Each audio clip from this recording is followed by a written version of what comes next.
Hello, everyone, and congratulations for yet again making it Sunday and tuning in. Give yourselves a crisp high five for making it. And of course, it's Sunday, which means it's Hobby Sunday, where we're going to head back to the craft world with myself, Apex Ellis.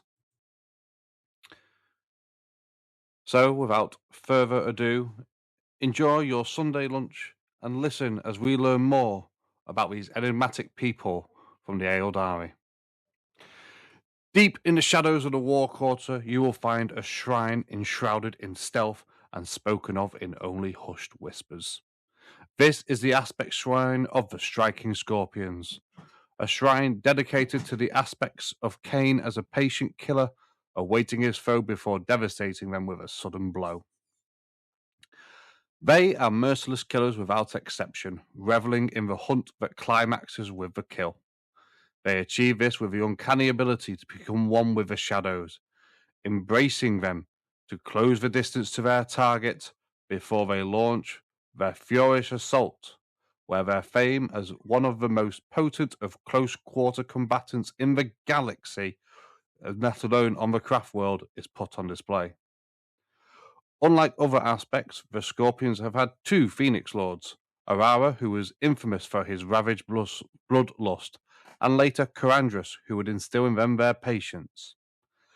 The signature attack of the Striking Scorpion is made with the twin pods mounted on either side of their helm. Known as the Mandiblaster, these deliver a wounding and often fatal sting formed of superheated plasma. This attack can disorient or cause serious agony to the foe, and this enables the Striking Scorpion to land a flurry of chainsword blows and shuriken pistol shots. They are particularly effective against mass infantry. Their speed and ferocity and ability to strike from the shadows can cause disruption and set panic into the ranks of enemies, allowing the rest of the Aeldari army to act as needed.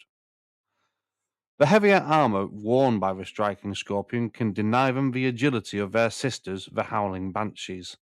It does, however, give them greater protection, allowing prolonged combat, unlike the hit and run tactics their sisters excel at. The warriors of the shrine bear the rune of the Scorpion on their armor. This rune can represent a slow killer or a sudden lethal blow, which coincidentally is looked upon as warfare devoid of honor or mercy. Still, the Striking Scorpion cares not. They wear this with pride. After all, what use is honor or mercy if you aren't alive? Finally, we move to the ex-archers of the shrine. They are greatly feared by their foes and even begrudgingly respected for their murderous expertise.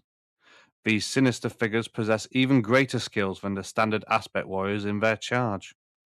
An ex-arch will usually be identified by the advanced weaponry they wield, whether that be the intimidating two-handed chainsword known as the Biting Blade, or the massive Scorpion's Claw, which is very similar to the Imperium's Power Fist.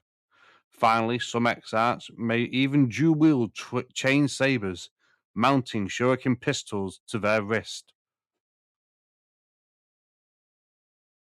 Now, normally at this point, I would discuss how to build or show slides or some such for this. However, I already have this unit built, and as I'm sure you're aware, the Kill Team box that these come in, it isn't cheap.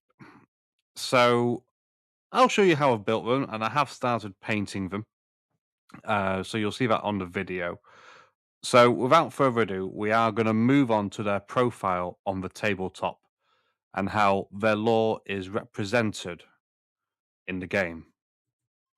The unit can be between 4 and 9 Striking Scorpions and 1 Exarch. They have the typical 7-inch move, toughness 3, and 6-up leadership that we come to expect from the Aeldari.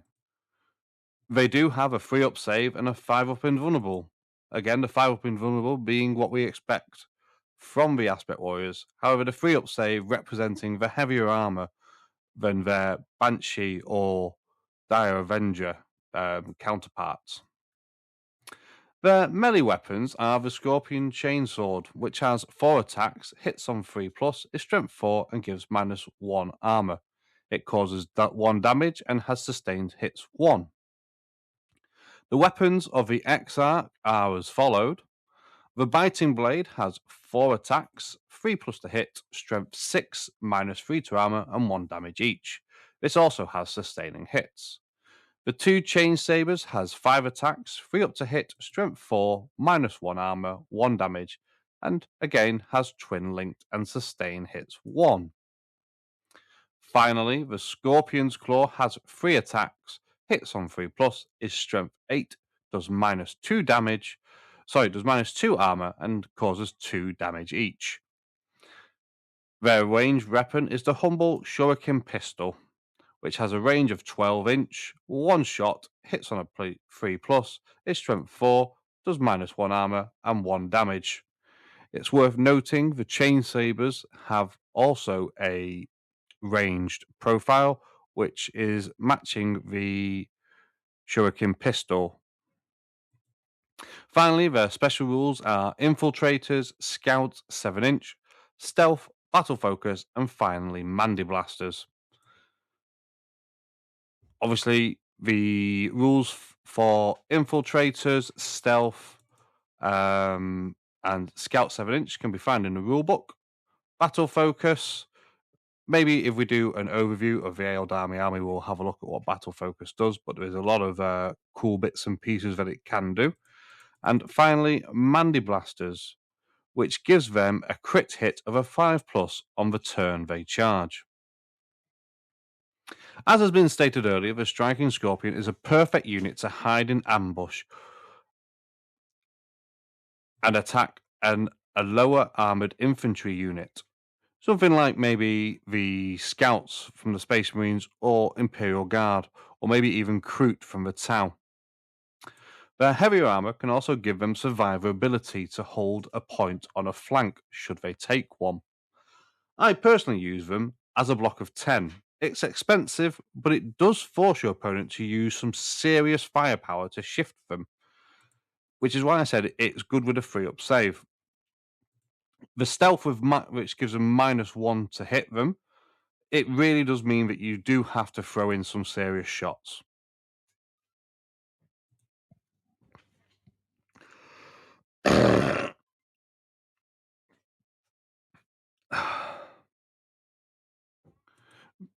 They do lack the maneuverability of, say, the Howling Banshee or the Warp Spider. So they may not necessarily fit in with the rest of the Aeldari army. So I can understand that there are people that wouldn't always go for this group of Aspect Warriors.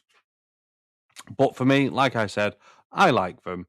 I use them as a unit to contend a flank where I don't really want to focus so much, but I want to try and get my opponent to waste a bit more than he would like to on the flank, while my other stronger flank is basically moving their way up and then going to flank round.